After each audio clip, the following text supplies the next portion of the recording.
Tengri'nin seçtiği bilge, Tonyukuk. Ünlü Göktürk devlet adamıdır.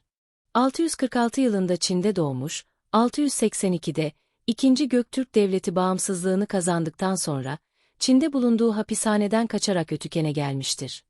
II. Göktürk Devleti'nin kurucusu Kutluk, onun gelişine çok sevinerek, askeri ve idari makamların hepsini idare etmek üzere, apatarkanlık görevine getirmiştir. 630 tarihinde Doğu Göktürk Devleti yıkılınca, çok sayıda Türk gidip Çin'e sığınmıştı. Zamanla bunların sayıları arttı. Özellikle Çi Shi Huai'ın 639'daki isyanı, başarısızlıkla sonuçlanmasına rağmen, Çinliler Türklerin sayısının artmasından ve güçlenmelerinden endişe ettiler. Kuzey Çin'de, daha doğrusu Gobi Çölü'nün güneyinde yeni eyaletler kurdular. Tonyukuk'un, Çin'de hapiste bulunduğu yerden kaçarak Göktürklere sığınmasıyla ve Kutluk tarafından apatarkan tayin edilmesiyle yeni devlet esas kuvvetini aldı. Çünkü sonrasında, Tonyukuk'un yaptığı planlar ve uyguladığı stratejiler sayesinde devlet sağlam temellere oturtuldu.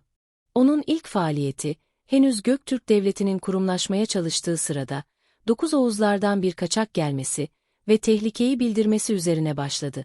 Buna göre, kendilerine yeni bir kağan seçen 9 Oğuzlar, doğudaki Kitanlara ve güneydeki Çin'e elçi göndererek, Göktürklerin günden güne hızla kuvvetlendiklerini bildirdi. Onlara göre, bunu önlemek için hemen birleşip, Göktürklere saldırmalılardı.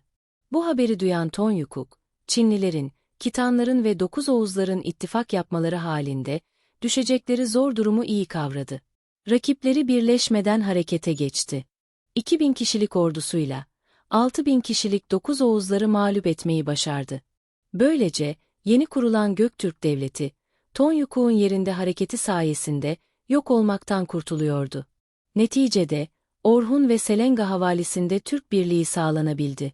Tonyukuk'un zamanında harekete geçerek, 9 Oğuzların, Çin ve Kitanlarla yaptığı gizli ittifakı çökertmesiyle, büyük bir tehlikeden kurtulundu. Onun bu başarısı, toplumdan gördüğü saygıyı daha da artıracaktır. Ardından, Ötüken bölgesi ve civarındaki ve de Altay dağlarına uzanan sahadaki, bütün diğer Türk boylarını kendine bağladı. 689'da, Tonyukuk daha o zamanlar, batıdaki Türgişler üzerine dahi sefer tertiplemişti. 692'de Kutluk'un ölümü üzerine, devletin kağanlık makamına oturan, kardeşi Kapkan'ın saltanatının ilk yıllarında da, Tonyukuk'un devlet idaresindeki üst düzey görevi devam etti. Tonyukuk yazıtında, Kapkan Kağan'ı Bögü olarak zikretmektedir. Bu arada Kapkan, 699'da Çin ile anlaşıp, üstüne yürümekte olan Kırgızların üzerine sefer düzenledi. Tonyukuk da sefere katılmıştı. Yenisey kaynaklarında, Anı Irmağı üzerinde Kırgızları mağlup ettiler. Akabinde Onoklara, yani Türgişlere saldırılacaktı.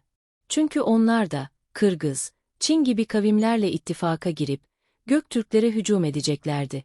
Kapkan'ın hatununun ölümüyle geri dönmesi üzerine, Tonyukuk ve Bilge'nin kumandasındaki ordular, Türgişleri bozguna uğrattı. Göktürk Devleti'nin en büyük düşmanı Çin'e karşı, zaferleri doğuda devam ederken, batıda isyan eden Türgişlere karşı da seferlere girişildi.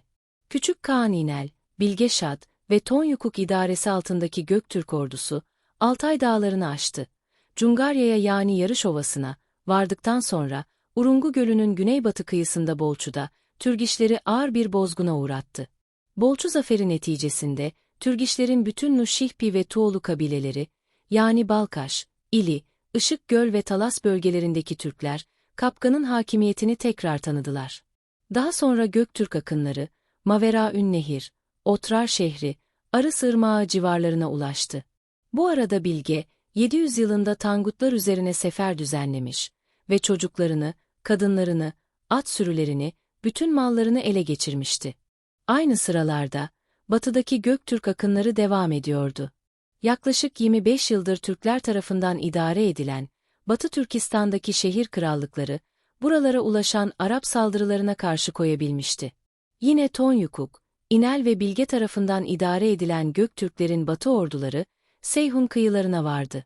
Nehri geçerek, Maveraünnehir'in Kızılkum çölüne daldı. İnel Kağan kumandasındaki bir kısım kuvvet burada kalırken, Tonyukuk güneye ilerleyip, Türgiş Başbuğ Soke'nin idaresindeki Soğut halkını ele geçirdi. Arkasından Ekdağ'da geçen Göktürk ordusu, Demirkapı'ya ulaştı. Takip eden yıllarda, Tonyukuk'un adı pek kaynaklarda görünmez. Bu, yaşı ilerleyen Kapkan Kaga'nın, halkına ve diğer boylara aşırı sert davranması sonucu, boy isyanlarının patlak vermesine bağlanabilir. Aynı esnada Tonyukuk da küsüp, Tola Irmağı civarına çekilmiş olmalıdır. Nihayet durmak bilmeyen isyanların sonucunda, pusuya düşürülerek öldürülen Kapkan'ın yerine, oğlu geçtiyse de, Bilge ve Kültegin kardeşler, bir ihtilal yaparak onu devirdiler. Kültegin, ağabeyi Bilge'yi tahta oturttu. Devlet yeniden yapılandırıldı. Bilge Kağan'ın kayınpederi olan Tonyukuk, çok yaşlı ve bilge kişiliğe sahip olduğu için, halk tarafından çok seviliyor, saygı görüyordu. Bundan dolayı ona dokunulmadı ve daha üst planlama görevine getirildi. Böylece devletin eski gücüne kavuşturulması için çalışılmaya başlandı. Devlet yönetimindeki değişikliklere rağmen, boy isyanları durmuyordu. 716 yılında, Selenga Irmağı boyunda Uygurlar mağlup edildi. 717 yılında, Oğuzlardan bir grup kaçıp Çin'e gitti. Kitan ve Tatabılar, Çin'deki Tang hanedanıyla müttefik olurken, batıda Türgişler Sulo önderliğinde, bağımsızlıklarını ilan ettiler. Üstelik Maveraün Nehir'den doğuya doğru ilerlemek isteyen, Arap kuvvetlerini durdurdular. Boyların çoğu 10 yıldan beri, devletle savaş halindeydiler. Savaşların uzun sürmesi, sıkıntıların devam etmesi, devlete bağlı kalanların da, güvenlerini kaybetmesine yol açıyordu.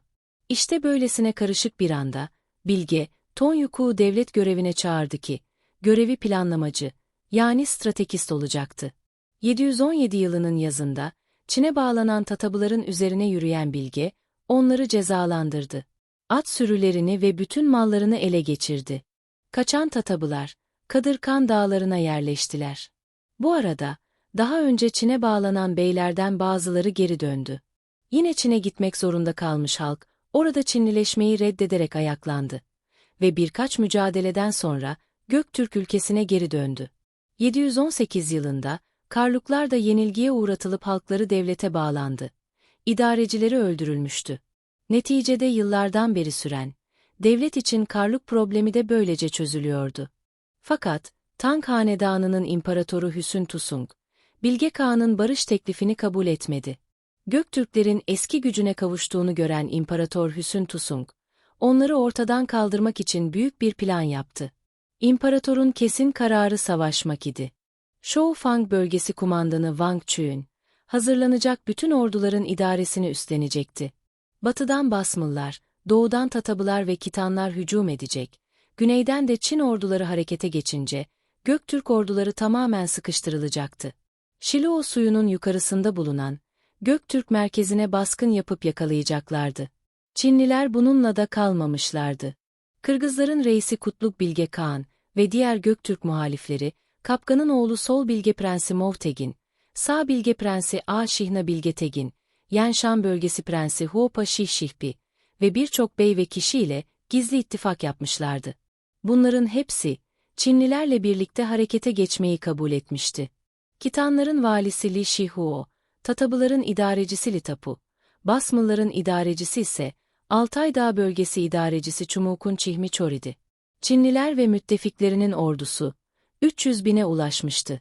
Söz konusu ordu, Şiloo suyunun yukarılarında toplandı. Çeşitli kollara bölünüp, Göktürklerin üzerine doğru ilerlenildi. Bu esnada Tatabılar ve Kitanlar doğudan, Basmıllar ise batıdan farklı yollardan, ayrı ayrı Göktürk merkezini basmak üzere, hareket etmekle görevlendirilmişlerdi. Bütün bu olaylar karşısında, Bilge Kağan korkup endişelenmeye başlamıştı. Ancak, tecrübeli devlet adamı Tonyukuk hemen devreye girdi.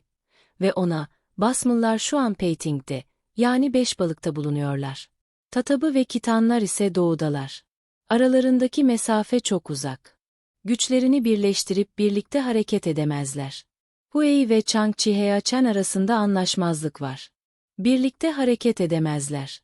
Eğer gelirlerse, 3 gün önceden kuzeye doğru çekiliriz. Yiyecek ve sair levazımatları biter. Geri giderler. Basmılların gücü azdır. Birinci varırlarsa savaşırız dedi. Tonyukuk'un düşündükleri doğru çıktı. Basmıllar, 721 yılının sonbaharında, tek başlarına diğerlerinden ayrı olarak Göktürklerin merkezine hücuma kalkıştılar. Çinliler, Tatabı ve Kitanlar henüz varmamıştı. Bunun üzerine korktular ve geri çekildiler. Dolayısıyla Tang İmparatoru Hüsün Tusung'un planı daha başta bozulmuştu. Geri çekilenleri Bilge takip etmek istediğinde, Tonyukuk Göktürklerin ordusunun hızlı gitmesini engelledi. Çünkü halkın, Binli gittikten sonra savaşta öleceğini, henüz savaşılmadığını, dolayısıyla en iyi yolun piyade olarak ilerlemek, dolayısıyla ordunun kuvvetini korumak gerektiğini belirtti. Bilge Kağan bu zafer üzerine rahatladı ve yönünü Çin'e çevirerek, hızla girdiği Kansu bölgesini yağmaladı. Üzerine gönderilen Çin ordularını, ağır bir bozguna uğrattıktan sonra, fazla ilerlemedi. Çünkü Çin içlerine çok girmenin faydasız olduğunu, özellikle Toyukuk'un tavsiyeleri üzerine iyi anlamıştı. Kendi yazıtındaki sözlerinden anlaşıldığı gibi, esas hedefi ülkesi içinde huzur ve refahı temin etmekti. Dolayısıyla, bunun akabinde bir elçilik heyeti gönderip, barış teklifinde bulundu. 720 yılında bu savaşlar meydana geldiğinde, birinci gün 17.000 kişi öldürülmüş, ikinci gün piyade ordularının tamamı imha edilmişti. Kitan ve Tatabıların da, Göktürk devletine isyan etmeleri cezasız kalmamış, 721 kış mevsiminde Kitanların ve 722 ilkbaharında Tatabıların üzerine sefer düzenlenip, bozguna uğratılmışlardı. Nihayet, Çin'deki Tang Hanedanı'nın imparatoru Hüsün Tusung, Bilge Kağan'ın gücünü kabullenmek zorunda kaldı. Bir yandan barış ilişkilerini geliştirirken, diğer yandan sınırlarda savunma tedbirlerini arttırmaya başladı.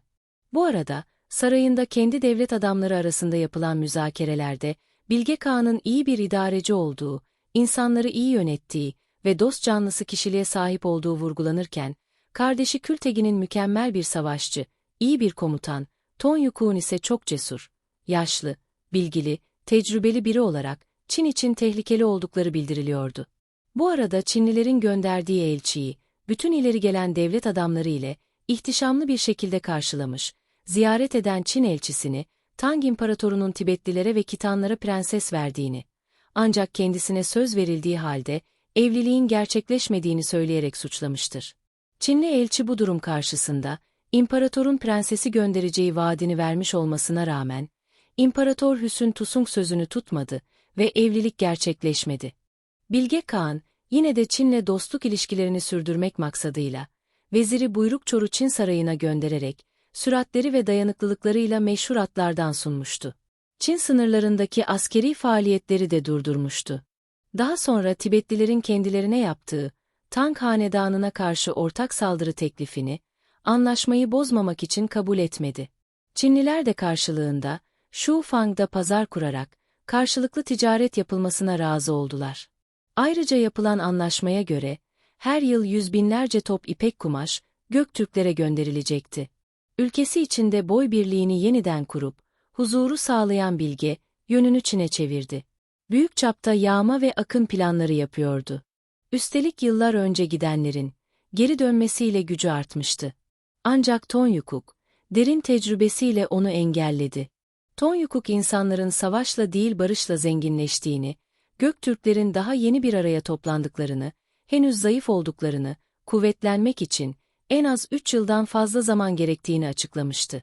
Akabinde Bilge Kağan'ın, şehirlerin etrafını duvarlarla ve kalın surlarla çevirtmek ve Budist tapınakları inşa etmek, Budizmi yaymak isteğine de Tonyukuk karşı çıktı. Çünkü Türklerin, insan ve hane sayıları çok azdı. Daha doğrusu Tonyukuk'a göre, Çinlilerin %1'i bile değildi. Buna rağmen, Çinlilerle savaş meydanlarında çarpışılıyor ve galip geliniyordu. Sular ve otlaklar takip ediliyor. Bir yerde sürekli oturulmuyordu. Avcılık önemli bir meslek idi. Dolayısıyla savaş pratiği yapılıyordu. Eğer kuvvetli iseler saldırıp yağmalıyorlar. Zayıf oldukları takdirde, kaçıp ormanların dağların arasına saklanıyorlardı.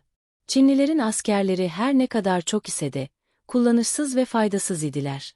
Yani eğitimsiz, pratiksiz oldukları için, savaş meydanlarında bir üstünlük gösteremiyorlardı. Göktürklerin askerinin gücü ise, büyük ölçüde hayat tarzına dayanmaktaydı. Şayet, surlu şehirler inşa edip içinde otururlarsa, eski gelenekleri değişirdi. Neticede, bir kere yüz yüze gelince mağlup olunur.